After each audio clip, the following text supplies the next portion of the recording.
अस्सलाम वालेकुम। आज की इस वीडियो में आप चंद ऐसे स्पेनिश फ़िक्रे सीखेंगे जो कि हौसला अफजाई के लिए बोले जाते हैं। से fuerte, से fuerte, स्टे स्ट्रॉन्ग, मजबूत रहो। puedes hacerlo, puedes hacerlo, you can do it, तुम ये कर सकते हो।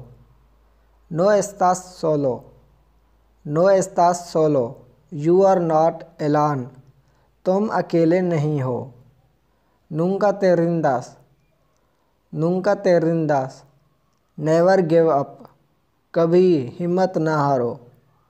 sigue luchando, sigue luchando, keep fighting, लड़ते रहो। yo creo en ti, yo creo en ti, I believe in you, मैं तुम पर यकीन करता हूँ या मुझे तुम पर एतबार है। cree en ti, cree en ti, believe in yourself, अपने आप पर यकीन करो या अपने आप पर भरोसा करो।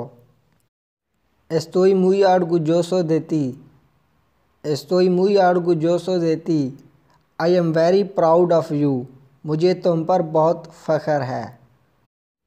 aprecio tu trabajo, aprecio tu trabajo, I appreciate your work, मैं तुम्हारे काम की कदर करता हूँ या मैं तुम्हारे काम की दाद देता हूँ। buen trabajo, buen trabajo, good job, बहुत अच्छे।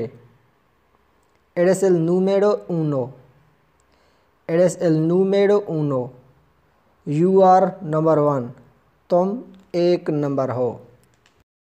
तो उम्मीद है कि ये लेसन आपको अच्छी तरह से समझ आ गया होगा। अगर कोई भी डाउट बाकी है इसके मुतालिक तो कमेंट करके ज़रूर बताइएगा। अगर आप इस चैनल पर नहीं हो तो चैनल को प्लीज़ सब्सक्राइब ज़रूर कर दीजिएगा। मिलते हैं अगले लेसन के अंदर, तब तक अल्लाह हाफिज़।